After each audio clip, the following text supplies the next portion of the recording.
पंजाब तक आज आहे 25 डिसेंबर 2024. आजपासून परत शेतकऱ्याला अंदाज देणार आहे. कारण की शेतकऱ्याला सांगितलं की राज्यामध्ये 27 डिसेंबर, 28 आणि 29 डिसेंबर राज्यात अवकाळी पाऊस पडणार, म्हणून हा अंदाज लक्षात घ्यायचा. पाऊस येणार आहे निश्चित, म्हणून हा अंदाज लक्षात घ्यायचा. राज्यातल्या सर्व शेतकऱ्याला सांगू इच्छितो, ज्यांचा कांदा काढणी चालू असेल उद्यापर्यंत तुम्ही काय करा, कांदा झाकून ठेवायची तयारी ठेवा.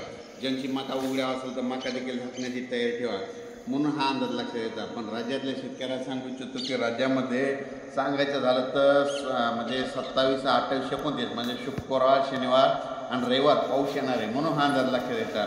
आणि तो पाऊस सांगायचा झाला तर तुम्ही बघू शकता, म्हणजे परवाच्याला म्हणजे तो पाऊस येणार आहे इकडून यवतमाळ, म्हणजे 27 तारखेला म्हणजे 26 तारखेलाच मध्यरात्री, म्हणजे उद्या मध्यरात्री ते यवतमाळ, नांदेड इकडं पाऊस सुरू झालेला दिसतात.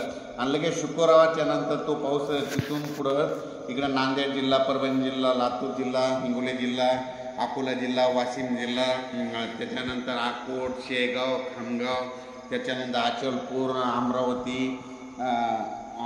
त्याच्यानंतर जळगाव, जामोद, संग्रामपूर, त्याच्यानंतर देऊळगाव राजा, त्याच्यानंतर जळगाव, धुळे, नंदुरबार, त्याच्यानंतर निफाड, मालेगाव, नाशिक, चाळीसगाव, संभाजीनगर, कन्नड, भोकरदन, त्याच्यानंतर पैठण, श्रीरामपूर, शिर्डी, राहता नगर जिल्ह्यामध्ये संगमनेर, त्याच्यानंतर तो पाऊस परत इकडं बीड जिल्हा, लातूर जिल्हा, धाराशिव जिल्हा, त्याच्यानंतर पंढरपूर, तुळजापूर, सोलापूर, जत, पुन्हा कर्नाटकमध्ये काही, पुन्हा सांगलीकडे जाईल. सांगलीकडे फक्त 27 तारखेपर्यंतच राहणार सांगलीकडमध्ये, हे अंदाज लक्षात